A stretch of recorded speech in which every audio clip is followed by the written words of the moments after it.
Hello dear students, इस video में बच्चों हम फ्लैश के बारे में पढ़ेंगे। बच्चों पिछली क्लास में आप एडोब फ्लैश CS3 के बारे में पढ़ चुके हैं। इसमें क्या होता है, आपने एनिमेटेड मूवीज़ के बारे में समझा होगा या कार्टून नेटवर्क्स होते हैं जो जैसे आपने मूवी देखी है स्टुअर्ट लिटिल, आइस एज, तो ये सब एनिमेशन की ही क्वालिटी हैं। तो बच्चों एनिमेशन का मतलब होता है कि हम स्क्रीन पर किसी ऑब्जेक्ट का मूवमेंट देखते हैं।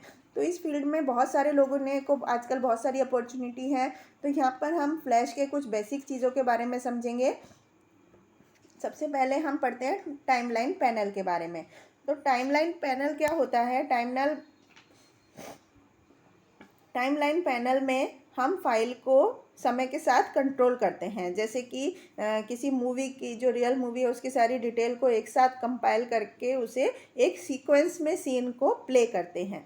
तो जो टाइमलाइन पैनल है उसमें फ्रेम्स और लेयर्स होती हैं। जब हम एनिमेशन को देखते हैं तो हमें देखने वाले को ऐसा लगता है कि जैसे ये फ्रेम जो है वो फ्रेम 1 से स्टार्टिंग ऑर्डर में प्ले किए जा रहे हैं, एक सीक्वेंस में प्ले हो रहे हैं। तो उससे हमें जो ऑब्जेक्ट है हमारा वो मूविंग प्रतीत होता है, मूव करता हुआ दिखता है।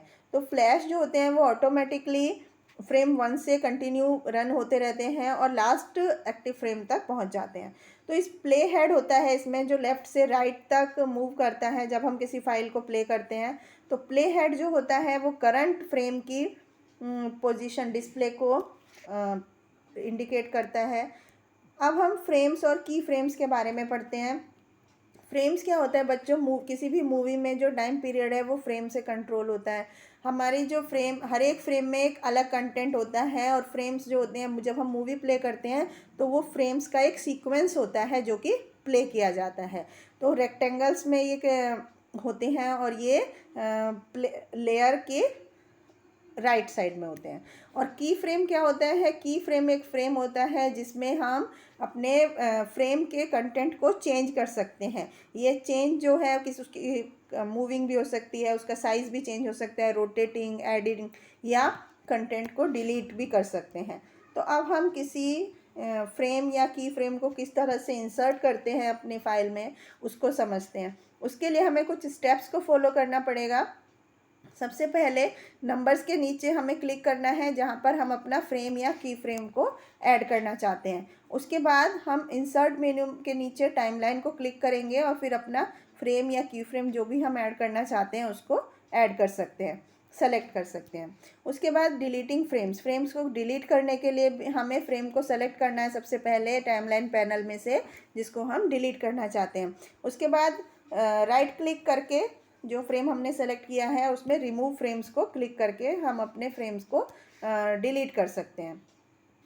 इसके बाद बच्चों हम पढ़ते हैं लेयर्स के बारे में। लेयर्स क्या होती हैं? एक ट्रांसपेरेंट पेपर की शीट्स होती हैं जो एक दूसरे के पीछे होती हैं, एक दूसरे के ऊपर रखी होती हैं। तो लेयर्स का जो सीक्वेंस है वो भी हमारे मूवी में जो हमारे ऑब्जेक्ट्स का सीक्वेंस है उसके अकॉर्डिंग ही होता है। हर एक लेयर जो होती है वो दूसरी लेयर से अलग होती है। जैसे कि एक लेयर में बैकग्राउंड होता है, दूसरी लेयर में एनिमेटेड ऑब्जेक्ट होता है। इस तरह से दूसरी जो लेयर्स हैं उनके ऑब्जेक्ट जो हैं बिना अफेक्ट हुए हम दूसरी लेयर का इफ़ेक्ट को चेंज कर सकते हैं। इसके बाद हम पढ़ते हैं सिम्बॉल्स के बारे में। तो हर एक ऑब्जेक्ट जो कि फ्लैश में ड्रॉ किया जाता है उसको हम एक सिम्बॉल में कन्वर्ट कर लेना चाहिए। तो सिम्बल से क्या होता है, हमारा एनिमेशन बनाने में बहुत इजी हो जाता है और हमारे जो सिम्बल्स हैं वो डॉक्यूमेंट की लाइब्रेरी में हम ऐड कर सकते हैं उनको। और सिम्बल जो है वो फाइल के साइज़ को बड़ा होने से भी बचाते हैं। और एक स्पेसिफिक सिंबल एक ही बार स्टोर किया जाता है और जो कि फाइल में एक सिंबल की एक अलग नंबर होता है। तो बेसिकली 3 तरह के सिंबल्स होते हैं, ग्राफिक्स, बटन्स और मूवी क्लिप्स। तो सबसे पहले हम देखते हैं कि सिंबल्स को क्रिएट किस तरह से करते हैं। सबसे पहले ऑब्जेक्ट को सेलेक्ट करके उस पर क्लिक करेंगे और मॉडिफाई मेन्यू में से कन्वर्ट टू सिंबल पर क्लिक करेंगे। और उसके बाद हम उसको नाम, उसमें जो हम नाम चाहते हैं उस सिंबल को देना वो नाम टाइप कर सकते हैं और फिर ओके के बटन को क्लिक करेंगे। तो इस तरह से हम सिंबल्स को क्रिएट कर सकते हैं। उसके बाद क्रिएटिंग इंस्टेंसेस, उसके लिए लाइब्रेरी पैलेट में हमें क्लिक करना है और उसमें से सिंबल को सेलेक्ट कर लेना है। उसके बाद हम सेलेक्टेड सिंबल को ड्रैग करके हम एक इंस्टेंस सिंबल क्रिएट कर सकते हैं। उसके बाद लाइब्रेरी पैलेट के बारे में हम पढ़ते हैं। लाइब्रेरी जो भी जितने भी सिंबल्स होते हैं फ्लैश मूवी के, वो सब लाइब्रेरी पैलेट में सेव होते हैं। तो कीबोर्ड से इसके लिए एक शॉर्टकट की होती है जिसको कि Ctrl+L करके भी हम डायरेक्टली इसको कर सकते हैं।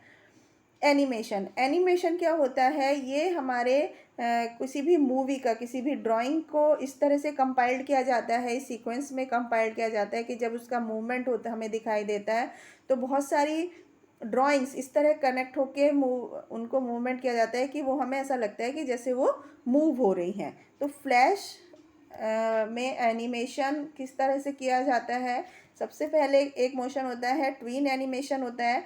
तो ट्वीन एनिमेशन क्या होता है, जब हमें किसी मूवी में एक मूविंग इफेक्ट दिखाना होता है किसी ऑब्जेक्ट का कि एक जगह से दूसरी जगह पर कोई ऑब्जेक्ट मूव कर रहा है, तो उसके लिए हम ट्वीन एनिमेशन यूज़ करते हैं। इस सेक्शन में क्या होता है कि सिर्फ पहला और लास्ट की फ्रेम जो होता है वो स्पेसिफाई किए जाते हैं और फ्लैश अपने आप ही फ्रेम्स को एक के बाद दूसरे पॉइंट पर मूव करता है।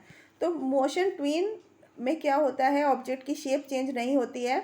उसके लिए जैसे हमें एक फुटबॉल है, हमने एक ऑब्जेक्ट बनाया और हम उस पर राइट क्लिक करते हैं फ्रेम पर, तो जो अगर हम फुटबॉल को मूव करना चाहते हैं तो हम एक इंसर्ट की फ्रेम को क्लिक कर सकते हैं और फर्स्ट फ्रेम पर हम क्लिक करेंगे तो उसकी जो प्रॉपर्टी है उसके हिसाब से फिर ड्रॉप डाउन लिस्ट में से हम ट्वीन ऑप्शन को सेलेक्ट करेंगे और मोशन को सेलेक्ट करेंगे। तो इससे क्या होगा, हमारे पहले और लास्ट फ्रेम के बीच टाइमलाइन पैनल में मोशन स्टार्ट हो जाएगा। और फिर हम इंसर्टेड की फ्रेम को सेलेक्ट करेंगे और फुटबॉल को ड्रैग करके पहली पोजीशन पर स्क्रीन के ले आएंगे। तो हमारा जो एनिमेशन है वो हम कंट्रोल मेनू में से टेस्ट मूवी पर जाकर क्लिक कर सकते हैं। इससे हमें फुटबॉल जो है वो लेफ़्ट से राइट में स्क्रीन पर मूव होती हुई दिखाई देगी। उसके बाद एक शेप ट्विन एनिमेशन होता है। तो शेप ट्विन एनिमेशन का मतलब है कि ऑब्जेक्ट की शेप भी चेंज होती है, जब वो एक पोजीशन से दूसरी पोजीशन पर जाता है तो उसकी शेप भी चेंज होती है। तो शेप ट्विन एनिमेशन के लिए जो स्टेप्स फॉलो करने पड़ते हैं, उसमें सबसे पहले फ्रेम 1 पर क्लिक करना होगा, उसको सेलेक्ट करके, और फिर ऑब्जेक्ट को ड्रॉ करना होगा। और उसके बाद फिर लास्ट फ्रेम को सेलेक्ट करके हम सेलेक्ट 40 कर सकते हैं या एक की फ्रेम इंसर्ट कर सकते हैं, या हम डायरेक्टली कीबोर्ड से उसे F6 प्रेस करके भी ऐड कर सकते हैं। और लास्ट फ्रेम जब तक सेलेक्ट रहेगा तो delete the object first frame को हमें ऑब्जेक्ट डिलीट करना पड़ेगा। तो इसमें क्या होगा कि कोई भी फ्रेम जो है वो एक फ्रेम से दूसरे फ्रेम में जो चेंजिंग होती है उसमें हमें शेप बदलती हुई नज़र आती है जब हम उसको प्ले करते हैं। इसके बाद हम frame to frame animation frame by frame animation देखते हैं। जैसे कि नाम से ही पता चल रहा है कि इसमें हर एक फ्रेम में ऑब्जेक्ट बनाया जाता है और उसको एनिमेशन सीक्वेंस में रन किया जाता है। तो जो कार्टून फिल्म्स होती हैं या दूसरी एनिमेटेड मूवीज़ होती हैं वो सब हमें इसमें इस टेक्निक से बनाई जाती हैं, फ्रेम बाय फ्रेम एनिमेशन से। उसके लिए सबसे पहले टेक्स्ट टूल को सेलेक्ट किया जाता है और फिर स्टेज पर क्लिक करके जैसे हमें हेलो लिखना है तो उसके लिए सबसे पहले लेटर H लिखते हैं और फिर उसके लिए अपना जो भी हम फ़ॉन्ट कलर या साइज चाहते हैं वो प्रॉपर्टी इंस्पेक्टर से हम उसको सेलेक्ट कर सकते हैं।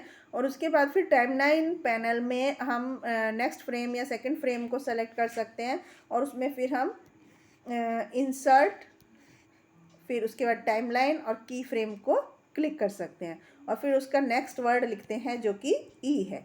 तो इसी तरह से हम उसके नए नए की फ्रेम जोड़कर 3 4 5 लेटर्स हम जो भी हमें लिखना है LLO वो लिख सकते हैं और उनका फ़ॉन्ट और साइज़ हम चेंज कर सकते हैं और उसको हम Ctrl+Play करके देख सकते हैं। तो इस तरह से बच्चों हमने फ्लैश के बारे में क्या क्या चीज़ें सीखी इस लेसन में कि टाइमलाइन पैनल जो होता है वो एक फ्लैश स्क्रीन होता है जिसमें कि एक यूज़र बहुत सारे एनिमेशंस को कंपाइल करता है, एडिट कर सकता है और देख सकता है। ये जो एनिमेशंस होते हैं ये लेयर्स और फ्रेम्स पर काम करके बनाए जाते हैं और फ्रेम्स जो होते हैं वो मूवी का टाइम पीरियड को कंट्रोल करते हैं और की फ्रेम एक ऐसा फ्रेम है जब हमें फ्रेम के कंटेंट में कुछ चेंज करना होता है तो हमें इस पर काम करना पड़ता है। इसके बाद लेयर्स ट्रांसपेरेंट पेपर शीट की तरह होती है जिसमें जो एक के ऊपर एक रखी होती हैं और सिंबल्स जो होते हैं वो फ्लैश में क्रिएट किए जाते हैं। लाइब्रेरी पैलेट में सारे सिंबल्स स्टोर होते हैं। एनिमेशन एक फास्ट डिस्प्ले होता है, जो हमने इमेजेस बनाई हैं उनकी सीक्वेंस का एक फास्ट डिस्प्ले होता है, जिससे कि हमें वो मूवमेंट में लगती हुई नज़र आती है। मोशन ट्विन एनिमेशन जो होता है वो मूवी के मूविंग इफेक्ट को क्रिएट करने के लिए यूज़ किया जाता है। और जो ट्विन एनिमेशन होता है मोशन का, वो उसमें हमें हमारा जो ऑब्जेक्ट है वो एक पोजीशन से दूसरी पोजीशन पर जाता है। और शेप ट्विन एनिमेशन में ऑब्जेक्ट एक समय के बाद अपनी पोजीशन भी अपनी शेप चेंज कर लेता है। और फ्रेम बाय फ्रेम एनिमेशन में हमें हर एक फ्रेम में एक अलग ऑब्जेक्ट क्रिएट किया जाता है, जो कि हमें एक सीक्वेंस में डिफाइन किया होता है। तो इस तरह से बच्चों हमने फ्लैश के बारे में समझा। तो आई होप आपको समझ में आया होगा एनिमेशन क्या होता है और फ्लैश में किस तरह से काम किया जाता है। आई होप आपको समझ में आया होगा। Thank you.